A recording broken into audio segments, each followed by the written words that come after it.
Hello, everyone, and welcome to the crowd. Control Christmas. Pop podcast. Ho ho ho. Ho ho. Ho ho. What date is it today? It's December 24th, 2019. Mm-hmm. And why is that special? Why is that special? I mean, maybe Kevin can. As everyone can see on his little. Yes, it's Christmas Eve. Soon to be Christmas Day. Yeah. But we Which have is only a festive time. we're only spending it in the company of each other. Yeah. So, for today's Christmas episode, I guess I'll be your moderator for today. My name is Dennis Lee, My name is June. My name is Kevin Jong. and let's get into our Christmas episode. I mean, we have all these decorations that we prepared. And I'm wearing a decoration. I mean, small gestures. Yeah. Get into the spirit. Yeah, of get into the Christmas. spirit because it's not Christmas yet. It's Yeah. Christmas Eve. And of course, for the ones that don't really celebrate Christmas, like Happy Hanukkah. Like Right. Yeah, right. Obviously, happy holidays to everyone. Yeah, to everyone. Who may not celebrate Christmas. Right. Yeah. I mean, technically, I don't celebrate Christmas because I'm not Christian, but, you know. Yeah. Whoever is religious out there. It's the gift of giving and Yeah, taking. you know, Right. it's Yeah. getting to the season, you know. Good, happy vibes. And not only is it Christmas, it's the end of the year. Exactly. It's the end of the Like, 2019. we have, like, what, 7 days left until the end of the year? Yeah, 6 I days? can't believe it. 2020, it's the end of a decade. Yeah, it is. Oh, those dad jokes are gonna be great. I'll see you next decade. Oh, man. And then it's okay then. See you in 7 days. Yeah. Man, so because it's the end of the year, and since the Game Awards happened pretty recently, there hasn't been that much news dropped the past few weeks. Because, you know, I mean, almost all the time at the end of the year, there's not really much going on. especially because the Game Awards happened and the whole industry just like... It's relaxing time. Yeah. Like they send all the developers out the holidays because award is kind of like their good job, pat on the Yeah, back. exactly. And all the news came on the awards. Like, all the news they prepared already... They've been Right. Yeah, and also released. the developers are people too.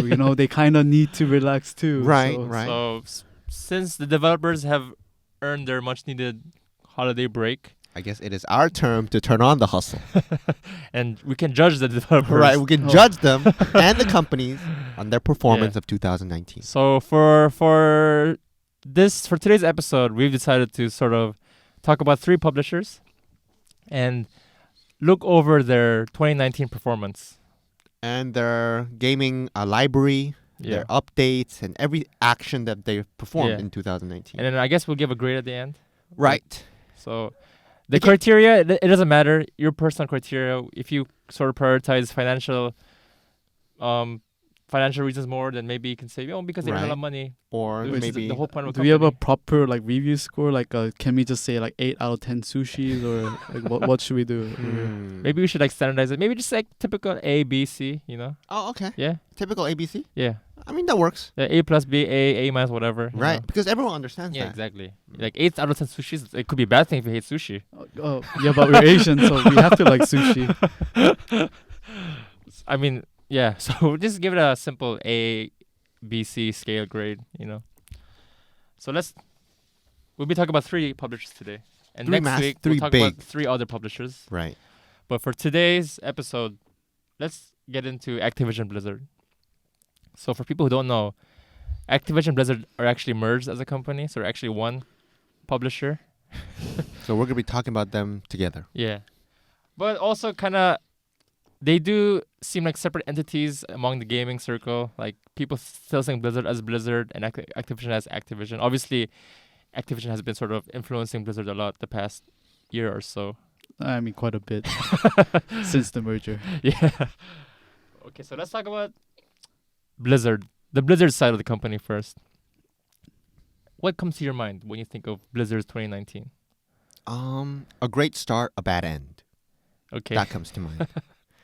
I think one of the greatest starts was because in 2019, at the start, I was looking forward to the oncoming of Classic and the many other games that would be updated. For example, Overwatch and Hearthstone. Because I used to be a big Hearthstone fan as well. I mean, all 3 of us Yeah. played a lot of Hearthstone. Also, Yep, all 3 of we us. I mean, actually you played- guys were actually more into Hearthstone than I was. Oh, yeah. But I was more into WoW. Right. And I was so hyped because I used to watch like YouTubers play WoW all day long, and I would play WoW as well. So I'll look forward to that. But at the same time, at the end of the year with the BlizzCon, and of course the big China overlords kind of thing happening. Blitzchung, wasn't it? yeah, Blizzard. Yeah. Yes. I have to say, it was a great start, but a bad end. So let's talk about maybe the biggest story that came out of maybe gaming this year. It transcended gaming. Like people from like U.S. like senators were talking about this. Senators were talking about this. Like, it came out on like international like news outlets like BBC. Is like, Yeah. whoa, what is this? So- Everything was just interconnected with this. It was Yeah. not just about the gaming community. It was about democracy itself. It Just- was just literally freedom. about the power of democracy. Right.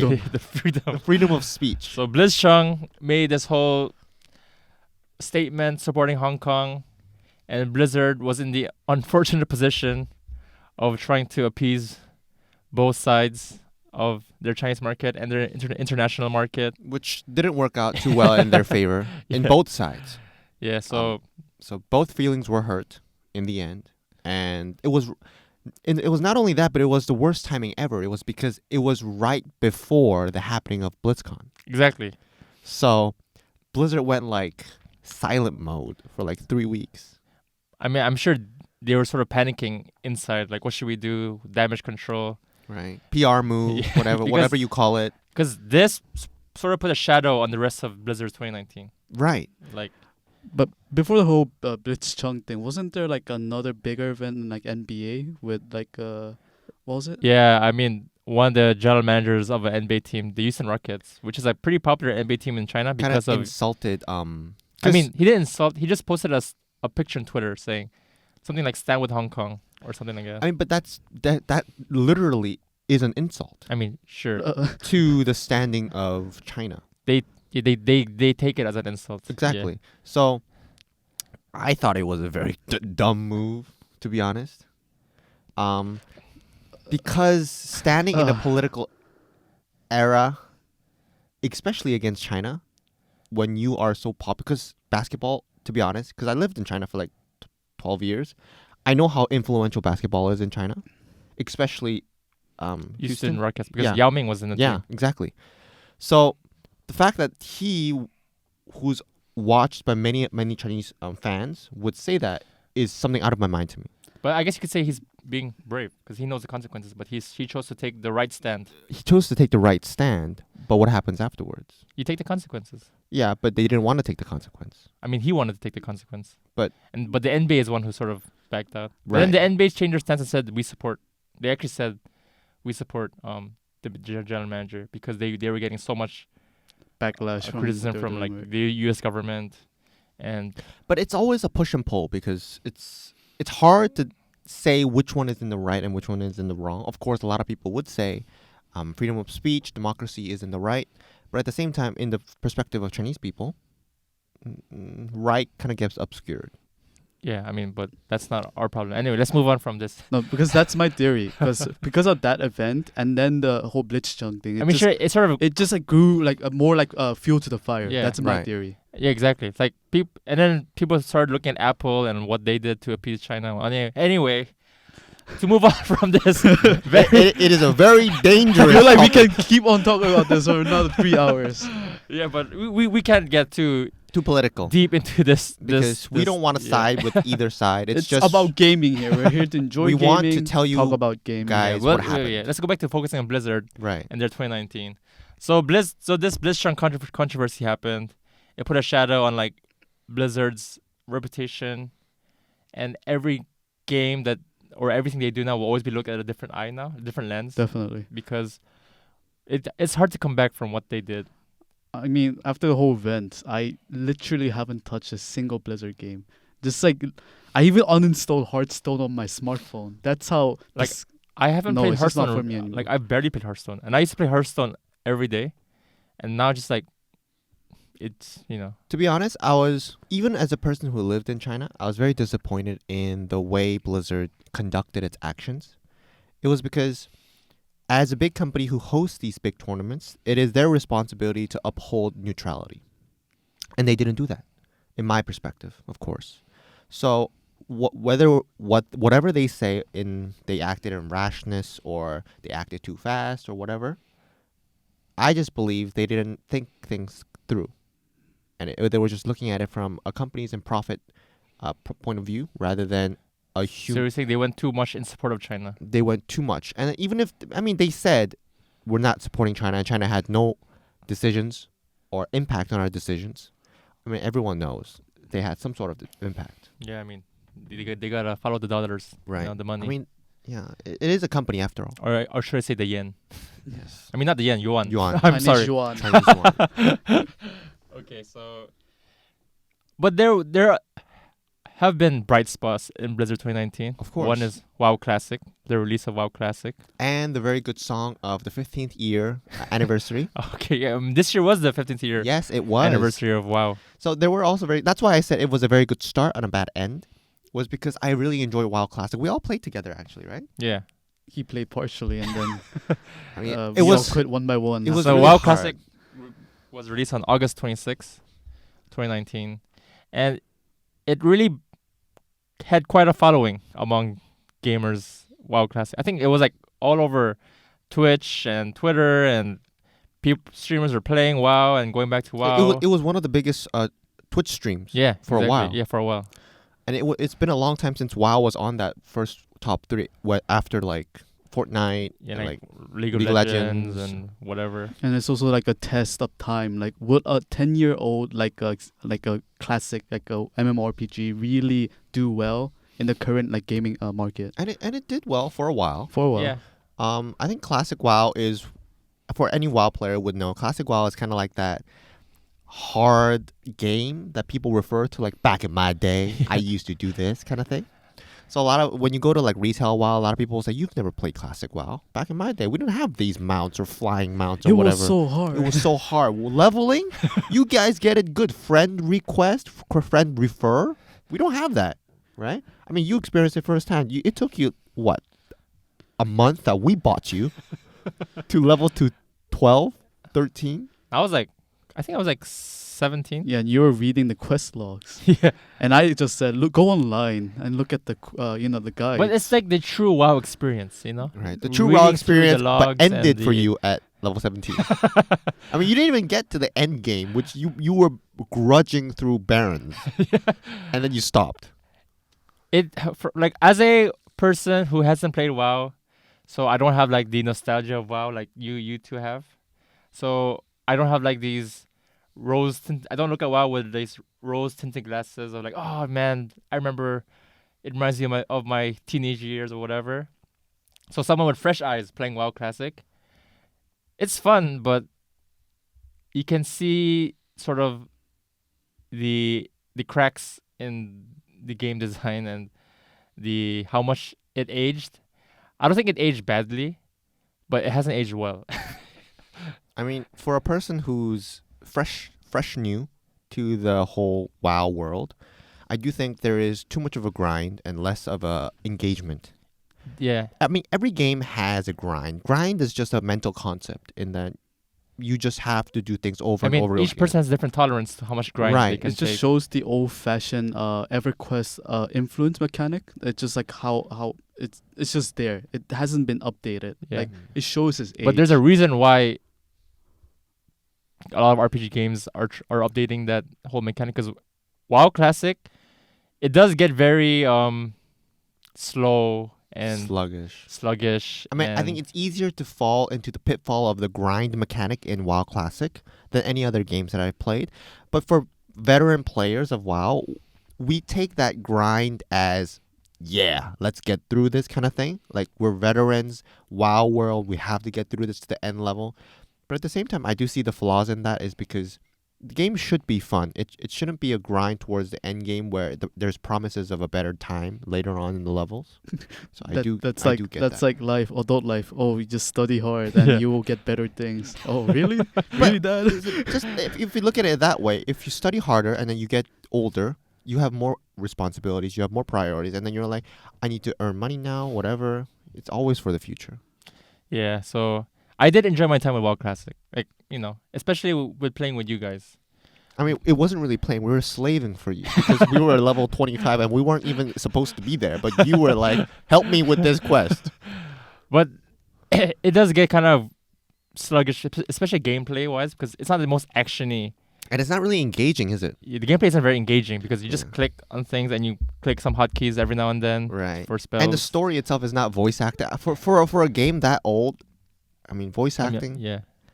I guess it is hard to do it in multiple languages for a world that big, but still. But yeah, you can definitely see the age. It's aging. And It's a grandpa. yeah.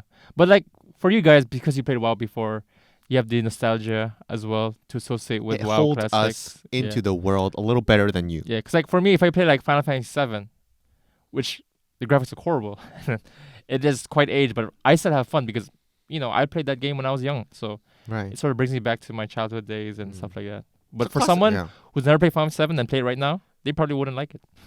So classic WoW was amazing, and the songs were amazing. Cinematics were always amazing for WoW. Yeah. But I'm still impressed what Activision Blizzard is doing. They're still updating the patches. They are making sure the community, the current community, is still having fun as it is. Whether or not the people are leaving in droves or not, they're still like. Would they hey, add you're still playing. expansions to WoW Classic? Do you think they'd do that?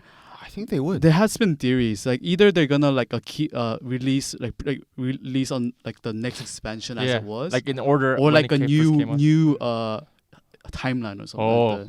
well, that'd be It's interesting. like, there's a lot of theories. But right Yeah. now, I did hear they were going in phases of phase 1, 2, and 3, where they do slowly branch out into expansions. But at the same time, I do think they would go into Lich King because it was one of the biggest, Oh, yeah. one of the best hitting Mhm. of the WoW franchise. But Okay. I'm not sure where they Yeah. will go. So, and then BlizzCon, this Oh. year's BlizzCon happened, which was, it was okay, right? It was aight. Fairly okay. The trailers were very nice. Though. Yeah, and then they made some interesting announcements. Diablo 4 finally announced. Overwatch 2.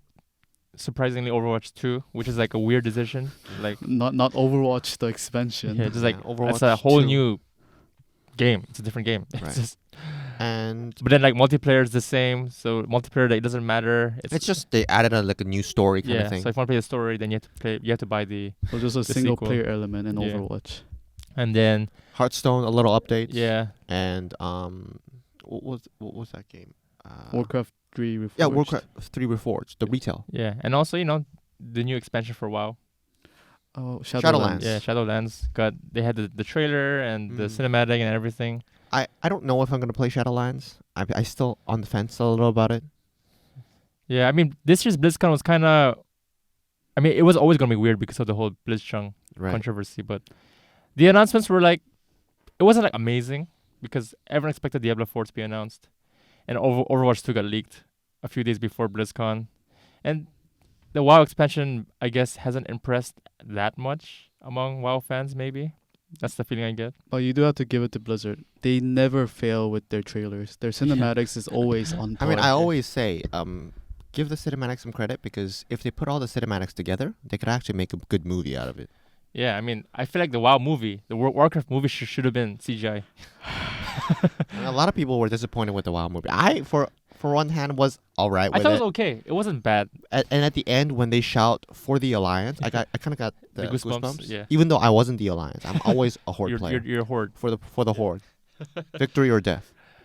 So I guess that was their year. Like, and A lot of rough ups and downs, I think mostly downs. subjective.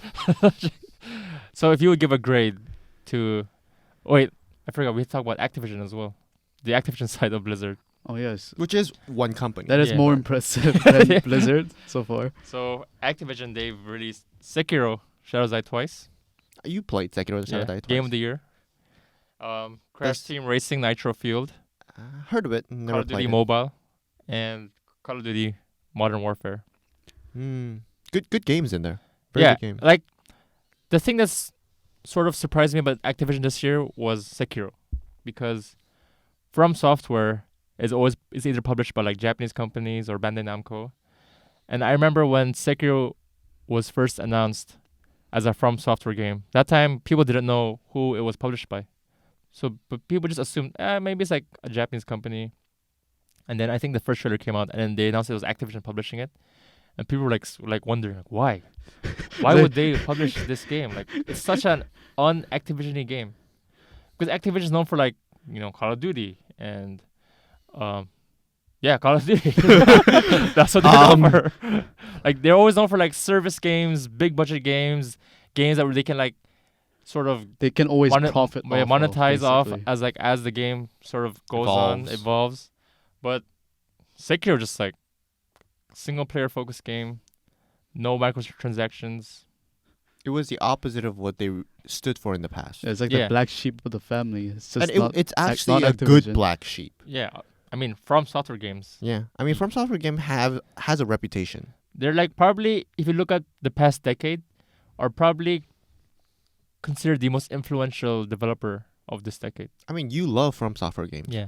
The grind, the dying, the death, it's all part of the experience. Yeah. I mean, From Software games, grinding isn't really, I mean, you can grind, but in Sekiro you can't grind. Like Sekiro, they've changed it where the way you improve your character, you have to beat the bosses. That is the only way. Which is grind in its own right. Yeah, but like you can't grind to beat the boss. Is what I'm Right. saying. Like if there's a wall, You have to grind the wall until it falls. yeah, like the way to get through the wall is you can't like grind before and then make the wall make the boss easier. Yeah, It's you like can't. really You can't. just- You have can't to just- level up your Pikachu level 30 and then beat the first boss. Yeah, because like you just have to beat the boss. That's your challenge. You do it. If you do it, you get stronger. If you can't, But I guess that's where the beauty of From Software game comes into. Is because but then they the changed it because like challenging. in previous games you could grind Mm. before fighting a boss. Wait, Like, so it was possible. What to are grind. some of the other games that From Software games actually made? Like some of the Demon Souls was their Mhm. first. I mean, it's not their first game, but it's the first game of this genre of Soulsborne. Then And- Dark Souls 1, 2, 3, Right. Bloodborne, and then Sekiro was their latest game. Have you played all of them, right? Not all. I played Bloodborne, Dark Souls 3. Demon Souls, Okay. and Dark Souls 1, and then Sekiro. Okay. So I mean, Uh, I'm still on remastered. I'm not. Maybe next year, yeah. 2020. Fingers crossed. But people do think that Activision maybe publishes this game just as a way to say, "Hey, we also support these type of games." we have for their diversity. yeah, look at in our our look at our company. look at me. yeah, like as a way to show to the gamers that we can make games, we publish games like this too. We Like, care about you. the We customer. stand for more than just COD. Yeah, like we can make single player games. We can do sort of critically acclaimed, Yeah. critical darling games where they get good reviews and win awards. Yeah, like the copyright quote by EA. Challenge everything. Yeah, exactly. But this time it's Activision. It is surprising, but I mean it's a good surprise because the game was good. It was really good, and it's deserving of all the praise. That it entails. Yeah. And then another game they released this year was Crash Team Racing Nitro Field. I've never been into Crash Team. I mean it's a racing kart game. Yeah, And so it's a remake of though the the listeners or watchers don't know, it's based on Crash Bandicoot, yeah. and it's a card game that was released in the early 2000s on the PS1. Oh, like late 90s. Wasn't late 90s. Because PS2 came out early 2000. Ah, okay. So it's a PS1 game. Yeah, And I loved. I played this game when it I was was very kid. fun actually. Yeah. I think You played this game too? Yeah. Yeah. I just love the Crash I've never Bandicoot played series. it. I was more into Mario Yeah, and like Donkey so Kong. Crash Team Racing was like the kart racing spin-off of the Crash Bandicoot. Because Crash Bandicoot is a platformer game, 3D platformer. Have you tried it? Oh yeah, I played all the Crash Bandicoot games. Is it actually good? Because I've seen the videos of it, how you like jump on things Yeah. and like. I mean, I love it. So it's just like Super Mario, but like they're high on something every time. They always have something in their system. So it's okay. so I- yeah. So I don't know if I I mean, it's fun. It's hard though. They're quite difficult games, but Is it like a puzzle platformer? no puzzles. It's platforming. Just no puzzles? Yeah, you just Oh. platform. You just like kill enemies, Eat s- eat these. wombo fruits. Oh yeah, I was gonna say apples again. No, they're wombo because fruits. they look like apples. And then destroy boxes. Okay. So yeah, and it was a good game. Like it was people loved this game. Like people saw it was really good, well made. I can imagine nostalgia playing a little into it. Yeah, I mean, but thing about this is like not many people actually played Crash Team Yeah, Racing. definitely. Yeah. Oh, okay. Like me. I've Yeah. never played it. So people were actually like, surprised at how well, because it's a remake, so they didn't they updated the game Okay. with better graphics. The gameplay they made it more smooth, I guess. And then, And then Activision's sort of grubby hands appeared when the game, after release, they started adding microtransactions into the game. But as long as it didn't affect the whole gameplay itself. Yeah. So like, I personally, I don't think it's that big of a deal. Sure, it's not ideal that they did that, but it's just like grubby hands. Money, money, money. I mean, they just showed the clean side of their hand, and then the back side is all the dirt. It's like, like- oh, damn. Oh well. So I mean, yeah. And then Call of Duty Mobile came out this year too. I didn't play this game. Have any of you guys played Call of Duty Mobile? No.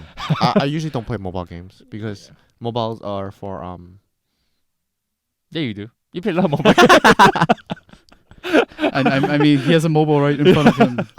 well I guess some Yeah. games, but I don't play too many. I mean Yeah. I'm a dedicated gamer.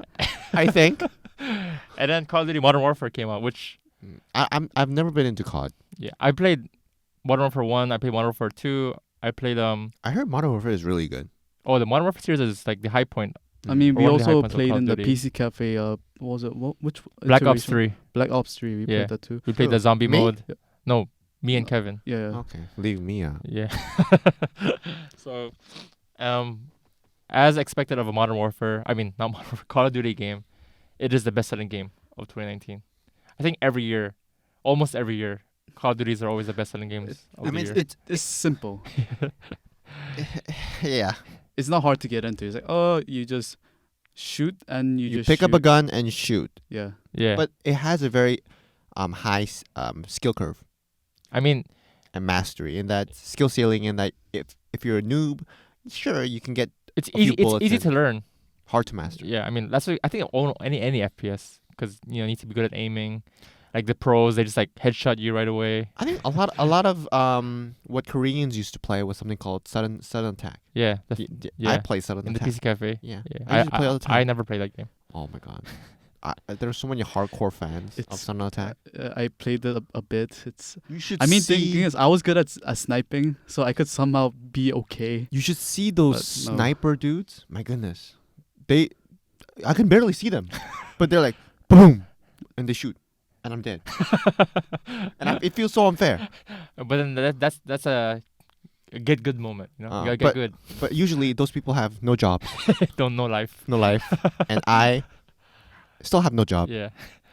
but I have a life. Yeah. So with Call of Duty Modern Warfare, Activision decided to reboot the whole Modern Warfare franchise. A good call. Yeah, I mean, people love Modern Warfare, so it I kind mean, of everything that is related to that's one of the reasons why World War II series of all games are so popular is because everyone loves war and like modern warfare Yeah. kind of theme. I think Modern Warfare was like the very first time Call of Duty actually went to like modern times, because like they always did World War II, Yeah. and now Modern Warfare was like current times. Didn't they also go into the future once? Yeah, with, like, Infinite people Warfare. were Kinda like, "What is It this?" flopped. It's still sold. Really? I heard it did really horribly because people were Call like, of Duty games. What I've learned the past years following like NPD and stuff, it doesn't matter. Call of Duty games always sell well. It's just the title itself. It holds the weight. Yeah, like it doesn't. do you know why? Because the name Call of Duty, It's Call of Duty for everyone to buy the game. it is to buy the game. It is your Yeah. duty. It's like Uncle Sam is pointing at Yeah. you. Buy the game. Like when Infinite Warfare came, we're like, this is the year Call of Duty is gonna flop. It doesn't matter. It still sells. Best-selling game of 2020. It still sells tons of copies. Like I mean, if Activision is running out of money, make a COD yeah, game. make a Call of Duty game. Just get it out there. Make them buy them. So I mean, yeah. So Activision got the best-selling game of 2019. They got a Game of the Year. Sekiro is winning multiple Game of the Year awards. So I would say they're doing it. They have a very, very good 2019. So let's grade the company as a whole now. Activision-Blizzard. Okay. So Kevin, what would you give? Can I do it separately for Blizzard and No. Activision? No, it has to be No, it since has they're to one be one. company. They're a merged company. We must grade both sides Guess, because a lot of Blizzard's decisions were also probably made by Activision, right? Yeah. guess a B. Yeah. Yeah, B. Because of Blizzard.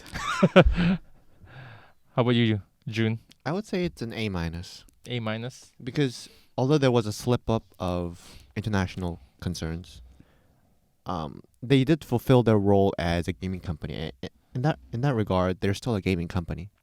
Yeah. So I think it's an A-. I would give B+, because yes, the Blizzard side has been disappointing, and a lot of it might have had to do with Activision. Maybe Activision is sort of solely influencing Blizzard, and reports are coming out that that's actually the case. But then you look at the games that Activision has released. Call of Duty Modern Warfare sold. I mean, it earned them a lot of money, which is which is the main purpose. Call of Duty. And Sekiro is like winning Game of the Year awards. So they got like both. They got a good game that's winning Game of the Year, and they also got a game that's the best-selling game of 2019. Like, it would have been an A+. Had it not for been Blizzard slip up. Yeah. So I was thinking a B+ would be pretty fair grade. Okay, so let's move on to Ubisoft, which is an interesting case because Ubisoft used to have a sort of bad reputation. Yeah, even for me. Yeah, but then starting like 2 years ago, last year, they sort of improved their reputation because they've been like For Honor came out, it was bad. Rainbow Six Siege came out, it was bad. And then Ubisoft sort of showed the gamers like, hey, we'll continue to listen to you, improve the game. I mean, it took them a long time to listen. Yeah. Still, like they did listen, but For Honor, I think the dedicated service that we were asking for, because I played from launch, and the dedicated service we were asking for wasn't given until like 1.5 years in, which was a long time. I mean, maybe it takes a long time to make. I don't know. I don't know how. Yeah, maybe it takes a long Yeah. time to make a dedicated server, but in the eyes of a gamer, every day is a day lost. Yeah, but at least they've dedicated their time to sort They of did. improving I the mean, game. in my eyes, Ubisoft have proven themselves over and over again to be a dedicated producers Yeah, who are able to stick to their games and see it to the end. exactly. I mean, it doesn't matter. I mean, of course, it matters if it comes out as an unfinished product, but if they're able to make it good, I mean, that's all that matters for me. As Yeah. long as I get my money's worth. So let's look at the games that they've released this year. So, Anno 1800 is one. The Division 2, Far Cry New Dawn, Ghost Recon Breakpoint, Just Dance 2020, I guess. I mean, I don't even know why Just Dance is still, but I mean, it's always. I mean, people need to dance, you know. I mean, Just Dance is pretty nice to watch on YouTube. People like getting those perfects. It's Don't- Yeah. Isn't Just Dance always showed in that Yeah, conference? like every E3, Every conference They just always have those- randomly, just random. the musical number with the dancing pandas and whatever. You just come on stage and start dancing, and I'm like, Just Dance this year, woo. And then, It's like that drunk uncle on Thanksgiving. It's like, oh, he's just there. Just let he's him just do. there, let him like, do every his year stuff. he comes, he dances. I mean, but it's kind of become a tradition where people are looking forward to it. I think I look forward to it because I was looking forward to the Just Dance, and then I was like, there they are. Yeah, I it's knew it. exactly like that drunk uncle. Without that drunk uncle, it just kind of it's Yeah. like not it's like just so quiet basically. And then they released Trials Rising, which is like this motorsport like platforming thing where you go through like obstacles. Ah, okay. Yeah. I've seen that trailer before. Yeah, but let's talk about the 3 big games that they've released: Division 2, Far Cry New Dawn, and Ghost Recon Breakpoint. And I think Far Cry New Dawn was the first game they released this year. And I think all 3 of the games are sort of, it shows what sort of the mistakes that Ubisoft have been making. They tried to reach for the money too greedily. They were blinded by greed. So blatantly going like, hey, just give us money and then we'll be fine. Because like, okay, Far Cry New Dawn it's not really a sequel to Far Cry 5. It's like a spin-off basically. I mean, technically But- it's a sequel because it continues the story of Far Cry 5. Oh yes. But it's not like a numbered Far Cry. It's like Yep, a yep. spin-off. Uh Because Far Cry 5 yeah. came out last year, and then another Far Cry came out this year. And it's just like the same map, which makes sense because it's set in the same place. So for those unaware, I mean, spoilers, but it's an old game, so whatever. But Far Cry 5 Whoa. ends... I mean, the trailer for Far Cry New Dawn literally spoils the ending of Far Cry 5. So- we apologize for any spoilers. Yeah, so Far Cry 5, a nuclear explosion happens. And Isn't that there are 2 scenarios? Like one is like a nuclear explosion happens, one doesn't. I mean, It's but like, based on your but the character's New decision. Dawn, It's the supposed. I don't know, cause I heard that the ending is always the nuclear explosion happens. I'm not sure. So it's canon basically. yeah, that the canon ending is the nuclear explosion happens, Okay. and New Dawn is like this post-apocalyptic world, where like it's like kind of like Borderlands. Yep. So Mad Max Borderlands type world. I think what really drew people off about that game was the overall mechanic was kind of the same, but Yeah. the whole Borderlands thing. Yeah, the aesthetic was different. You shoot a guy in the head, they're supposed to die. They just like, oh what? Okay, you shoot them like 10 more times. So like they're like literal sponges. Like they just soak all the damage. It's just not Far Cry anymore. I mean, you don't die when you take a bullet in the head, right? Right. Yeah, I think science has proven that to be false. Yeah. I don't know where. I mean, okay, at the brain, like cut off whatever you're going for, but Yeah. So Far Cry New Dawn came out to lukewarm reception. I mean, people say it's a fun game, but it's like so soon after Far Cry 5. Yeah. So there's this sort of like fatigue with Ubisoft games, and I think that's like it's a theme among all their games released this year. It's like a fatigue. consensus. Yeah, like fatigue about Ubisoft games, because their other game was Ghost Recon Breakpoint and Division 2. And those games, like Division 1 is, live service game, loot based shooter.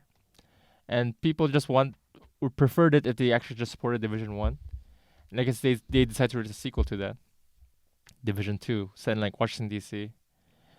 And I think that there's this weird sort of struggle between live service games. Like, when do you make the sequel to a live service game?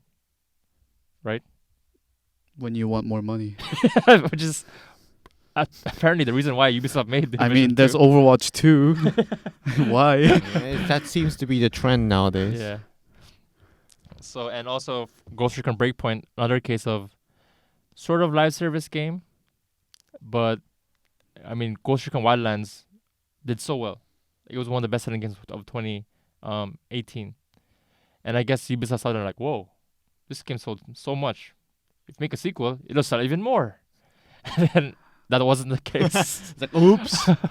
I think the trend for these two games, I mean, all the other these titles was like, they just they knew it was successful, but they decided to put their hands all over it, just bastardizing what it made it successful in the first place, changing. I think it's like milking the cow. You Yeah. know, like these games didn't need sequels this quickly. And I think so. Ubisoft had their press release this year, which is people found it quite surprising in a good way. So I'll just give like a short summary of what Ubisoft said. So basically, I'm not sure if I'm pronouncing his name correctly. Yves Guillemot, the co-founder of Ubisoft. I think you nailed it perfectly. Hopefully. So first, he in his statement, he talks about what Ubisoft did well. Like, we delivered many high quality titles, a portfolio of diversified franchises, built a operation in PC, Asia, and esports, and develop our Uplay platform. So just sugarcoating their statement with like what they did well. They've done good things. Yeah, we've done good things too. Very broad statements. Yeah. He kind of did. We didn't only screw. We did some good things this year. So don't. Santa, please give us presents. Yeah. And then, however, the second paragraph starts with however. So that's when we start the getting transition. So that's the real part. Yeah. So it says, however, we have not capitalized on the potential of our latest two AAA releases, which is Ghost Recon Breakpoint, and I guess it would be like Division 2. So for Ghost Recon Breakpoint, while the game's quality appeared on track based on E3, Gamescom, previews, and their latest internal playtest, which I find interesting. So that means they thought this game would have been very well received. I guess. Like they assumed, based on all their like marketing research and playtests and reviews and previews. And critical reception and sales during the game's first weeks were very disappointing, because they got bombed. Their reviews were They were sad. I No mean, money. Very expected. Microtransactions were everything from a game that wasn't before. It was like, oh, what the heck is this? What is this? What is I think this Wildlands game? did have microtransactions, but But I this think it one was was just riddled with it. It was Yeah. just everywhere. yeah. And so they did say it bombed, and then as they've done with past titles, we will continue to support the game. But then this is where it gets interesting. So they state 3 reasons behind this disappointing performance. So the first reason is it's harder to generate interest for a sequel to a live multiplayer game, which is what Ghost Recon Breakpoint is, and to extend Division 2, when prior iterations benefited from years of optimization. Consequently, we need to make sure there's more time between each iteration of the live game. So what they're saying is we should give a game more time to breathe before they release a sequel, which, Makes sense. I mean, I mean that was the gold standard for the early 2000s and mid 2000s. Let's not release a half baked version of a game and give out proper game with no bugs and such. yeah. But I think the idea was like, what they're saying is like, Ghost Recon Breakpoint came out too soon after Wildlands, because Wildlands came out like a year before, and it was doing really well. And maybe what they're saying is they should have just Let it, supported Wildlands. let it grow. Let the Yeah. community grow there, and then later on Make a sequel to make it. a sequel to it. Make a better sequel Yeah. to it. But so they say there needs to be more time between each iteration. Their second idea was like our strategy of introducing gameplay innovations in our game has had a very positive impact on our brands. However, to win over players, these innovations need to be perfectly implemented in order to offer an optimal experience. This has not yet been the case with Ghost Recon Breakpoint. So what they're saying is it's half baked. I mean, there's it no, wasn't perfectly implemented. They're like, whoopsie. it wasn't good. That's basically what they're saying. And finally, Ghost Recon Breakpoint did not come with enough differentiation factors, which prevented the game's intrinsic qualities from standing out. So basically, it's saying it was too formulaic. It was basically Ubisoft stamped all over. Yeah, this was a typical Ubisoft formula. But you do have to commend Ubisoft for being very transparent. And upfront about it. Yeah, because like most companies wouldn't say, "Yeah, hey, we screwed up. These are the reasons why we think we screwed up." I mean, wouldn't that be nice? It's like a kind of a child coming up to you and say, "Mom and Dad, I'm sorry this year I didn't do that well. And this is why I sucked. This is why I sucked this year. But next year I'm gonna do better. Yeah, But I did some good yeah. this year as well. But- but I think I really like it is because gaming industry is known to be very untransparent. Yeah. Right. They're known for that. Like it's like a reputation. So, It's they want to keep everything a secret, yeah, and gamers were getting frustrated with that, and Ubisoft taking this out, saying this was a step in the right direction. exactly. I think everyone was sort of surprised at how open they were. Because 2019 was already riddled with lies and accusations. So But then this did sort of cause like a internal restructure of how they do games. Apparently now that they want to have each game pitched to all the people in terms of like, and have everyone judge whether it's creative enough or different enough to be made. So this caused them to actually cancel one game that they've been in development for multiple years because I guess they felt the game was too formulaic, too generic. too generic. I think I do understand it's because having played Assassin's Creed Odyssey, I still haven't finished Yeah, it. but it's a good game, right? It's a good game. It's just when you think about it, it does have Ubisoft stamped all over. Yeah, I mean it has the Ubisoft typical the towers where it opens up the map, Yeah, you the go markers, yeah, and so they've delayed all their games for next year. Watch Dogs Legion got delayed, Rainbow Six Quarantine got delayed, Gods and Monsters, their newly announced game that was supposedly coming out in March. up. Got Shadow delayed. of Mordor is also. Is it also Ubisoft? No, No. Because Shadow of War also has that tower mechanic. that was popularized by Ubisoft. Oh, okay. No So, wonder. Yeah, like a lot of Because I was just remembering you talking about the tower thing, and I remembered in the Shadow of War they also Yeah, had they the also tower had that where tower that you thing. go up and it's kind of like the overview. yeah, and it shows like opens up the map. Yeah. Yeah, And Zelda as well. yeah. Zelda has that. Yeah. It's Ubisoft popularized it with Assassin's Creed. I mean, we could argue Nintendo did that, like with Mario going up on the pipe and seeing like the the things from the bottom. So I mean, yeah, but like that's a bit of a different case. It's a stretch. Yeah. So I mean, so how will we judge sort of Ubisoft's year then? Because not all of their games were successful, quote unquote. I think if you allow me to go first, Yeah. Okay. I would rate it an overall an A. Okay. What is your reason? It is because first, I believe it can't be better. It can't be worse than Blizzard right now. Blizzard and Activision. At the same time, I do believe Ubisoft is kind of like kid in the classroom who's not always doing that well, but always strives to improve.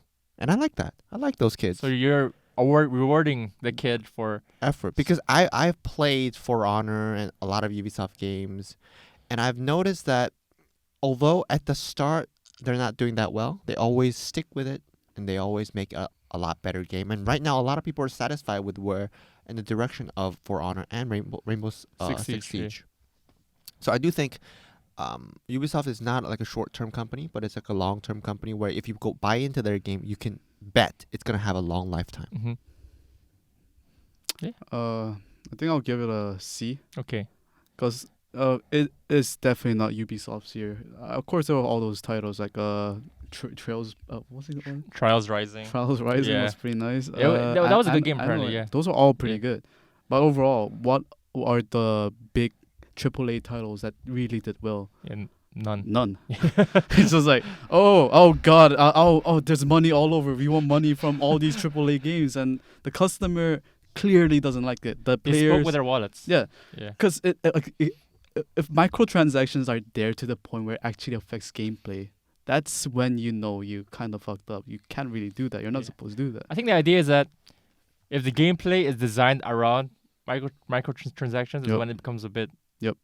scummy. Microtransactions should be on the back line. Like you should design the game first, and then and then you think what can you do to add microtransactions to it, rather than I feel like it was designing. backwards. It's like, how should we make money first Yeah. by putting everything in the and then mechanics? we didn't write a story. Yeah, because like I think it's very clear to see what games are designed around microtransactions, and what games are designed to be fun, good games, and then after that you Yep. see what can you do with microtransactions. I do see that, but at the same time, I mean, they did learn.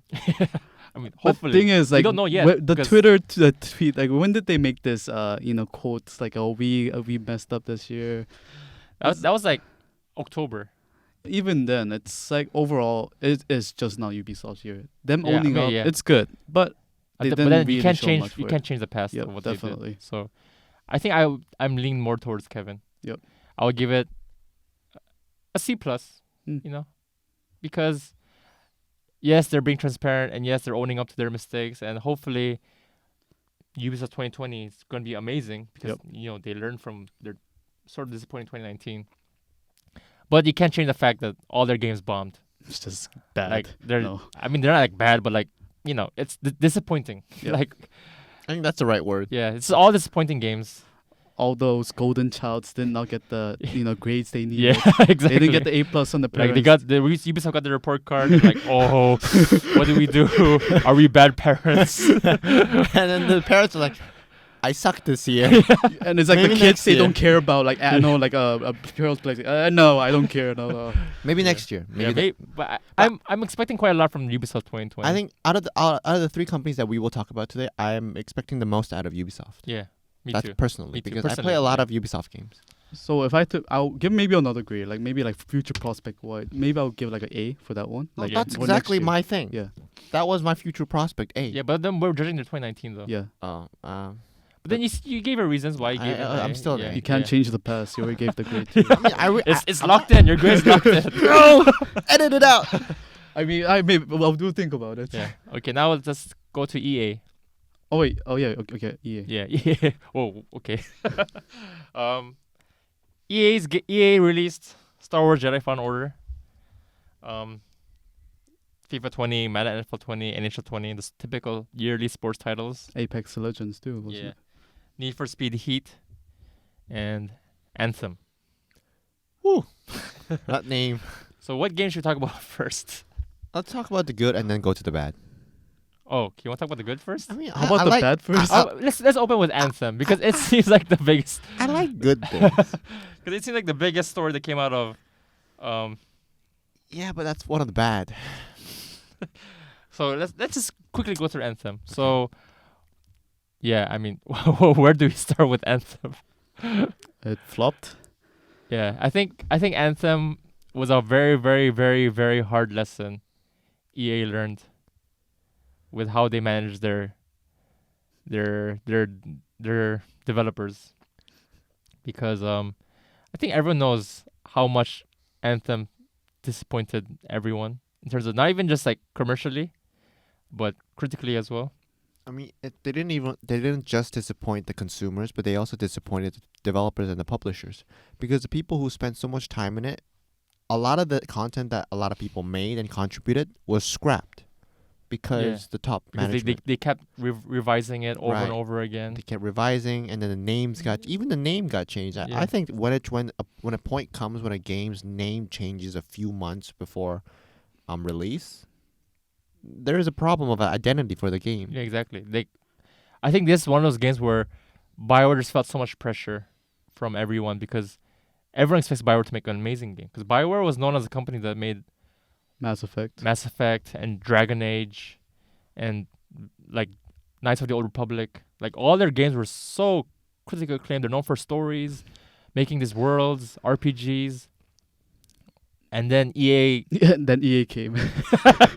then EA bought BioWare. And then Mass Effect Andromeda came out, it was horrible. And then Anthem came out and it's horrible.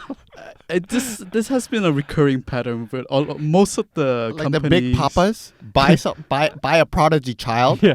and the prodigy child starts failing. It's like, why under my Yeah. tutelage? Like I think Anthem is sort of a result of EA's maybe meddling, because like one of the prime reasons why Anthem was so hard to develop for was because they were forced to use the Frostbite engine to make the game, and the Frostbite engine was originally made for Battlefield. Yep.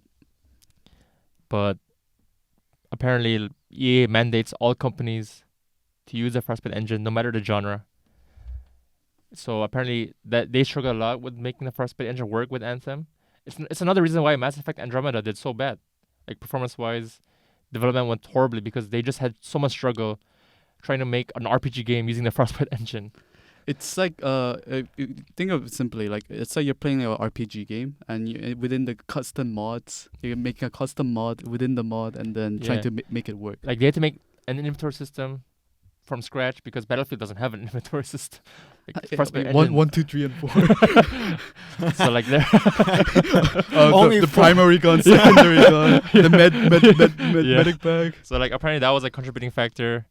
But man, Anthem just, and now like even like post like the support right now, I think a lot of people are frustrated with like how quiet EA has been regarding what they're gonna do with Anthem. I think either they're trying to make something work, or they're scared to face reality. It's you know, like, you know that feeling when, you fucked up. Oop. You know you screwed up. You can edit that out with a beep. Wow, what would think?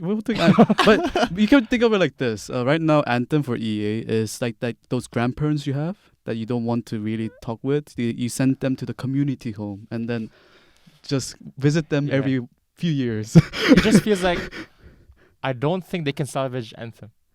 Like you know those stories of how Destiny when it came out it was bad. Yep. Now it's good again, and people like Destiny. But thing is, they had a dedicated team. They wanted to make it better. Yeah. But right now, Anthem, they're I just think- so disheartened. They I don't want to think do it if I anymore. was a developer who originally developed Anthem, I wouldn't want to be part of the team. It was because what I heard was a lot of the ideas that they wanted to implement was not implemented in the game. So they find no identity. They find no attaching. Yeah, to there's the no game. vision anymore. Yeah, yeah. That's probably one of the reasons It's why. just so crazy because like the budget for Anthem is probably huge.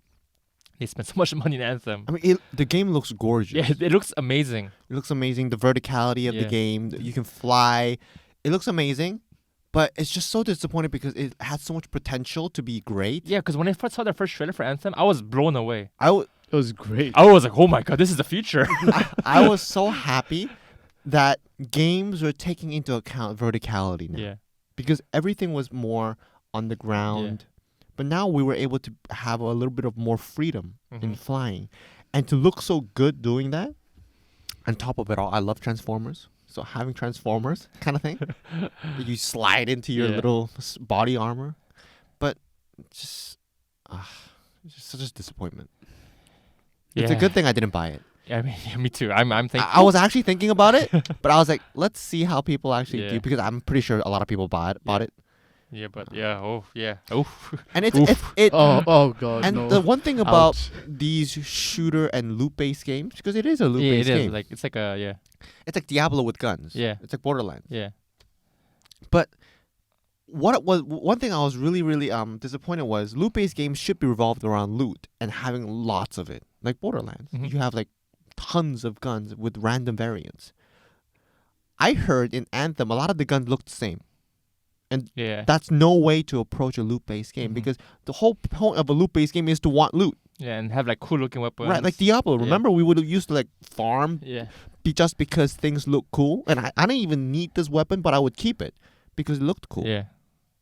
So So yeah, yeah. I mean, Anthem it is what it is. I don't know how EA can salvage Anthem. but if it does, that would be one of the most miraculous. It would be crazy. yeah. Like 2020. yeah, we'll see. 2020. Yeah. So then Need for Speed Heat.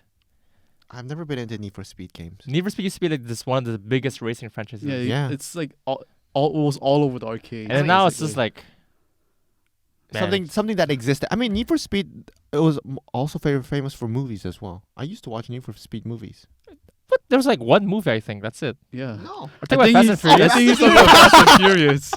I was like, Confused. I was like, what? Need for Speed movies? Confused. 'Cause I Because I know there was one movie, Oh, yeah. and it I was was actually a movie. yeah, no, but it was pretty bad. Need for Speed movie, not movies. Okay, you're mistaken for the Fast and Furious. Yeah, of course. No. Yeah, but the EA actually has some bright spots. For one, FIFA 20 is always the moneymaker for EA. Mhm. Like I think every year, FIFA 20 or FIFA always It's just like Call of Duty. It's just yeah, in just like itself, the every title. year, guarantee FIFA sells a lot of copies, gives them a lot of money. Do you buy it? Do you buy it? No, I buy it I buy it every 2 years. I don't buy it every year. But the reason why FIFA always earns EA so much money is because they have a mode in the game called Ultimate Team, which is like you buy packs, and in those packs you get players. Oh, I know, and you can trade those players in the market as well. Yeah, you can sell it in the market, and then you can like random chance to get like Messi or Ronaldo, and people go crazy on YouTube like, oh my God, Ronaldo.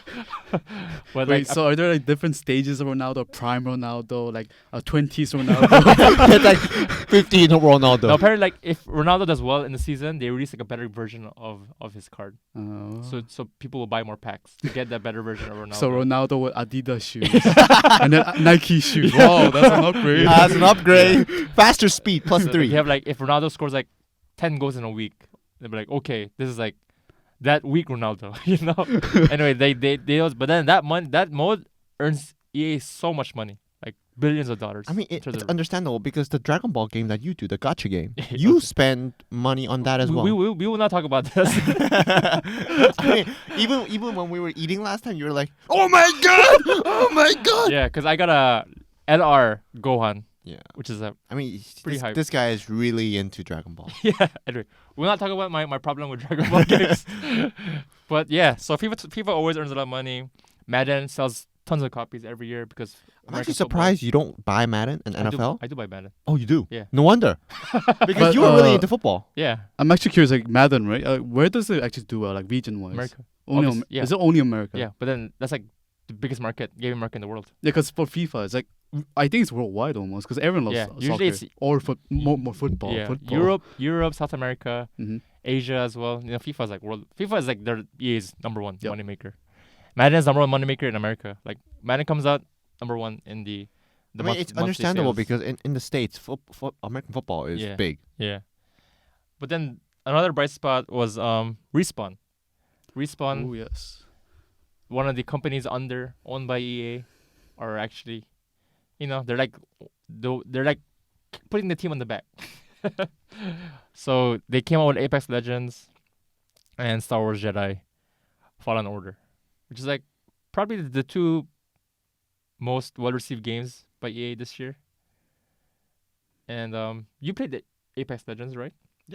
I mean, for like 2-3 rounds. Yeah. I mean, I always tried it out. It's fun. It's like a hero-based battle royale. And the best Yeah, thing it about it is, is Apex Legends, you have no fall damage, Okay, which is the yeah. best thing about it. Yeah. But also it challenges your mind. Oh, I might take fall damage. Yeah. But inside that game, you don't. But you're, oh, I don't know. So like, Respawn, and I did hear that Respawn is one of the few teams that EA they can't touch, because the head of Respawn apparently is very loud. Very And steadfast in what he Yeah, wants. he's very like, he knows what games that they can make, and he always tells EA, we know what we can do, like don't touch Yeah, us. you can maybe touch us a little bit on like some like Yeah, for cosmetics example, like- here and there. For Star Wars Jedi Fallen Order, they didn't use Frostbite. I think they used the Unreal Engine. Oh, that's pretty nice. Yeah, so because like I think Respawn is one of those developers under EA where they have like more Individuality Yeah, and like I think right now And they they- say they've earned that because of the success of Apex Legends and Star Wars. EA is giving them more leeway now. Like, okay, you've earned the right to sort of do what you want. it's kind of And- like the honor student. Where it was like, teacher, can I go to the bathroom? And it's like, of course. And like your trouble student, teacher, can I? No, Sit down. sit down. But it's also like the previous iterations as well, like the Titanfall. Those Yeah, are pretty Titanfall, good. It Yeah. was well made. Didn't you play Titanfall as well? Yeah, Titanfall 2. Yeah. So yeah, those were the bright spots in terms of game releases. And then EA did announce they're gonna go back to Steam this year. And they did release some of the Yeah, Star Wars Games, Jedi yep, came out on they Steam. released. So I guess they they want more money. they want their games to be more and more. You never say no to money. Yeah. I mean, money runs the world. Yeah. So let's wrap it up. All right. Let's grade EA. Yay. For me, I say I'll give them an A. I'll actually give them an A for this Oh. year. Because Respawn, they just, not just Respawn, but the other games, FIFA, Yeah. like Madden, they always done well. Yeah. And the fact they didn't really, screw it up as much. It's just like showing that, hey, But the anthem though. there's the whole Anthem fiasco. That's why I'm not giving them A plus Okay. or something like that.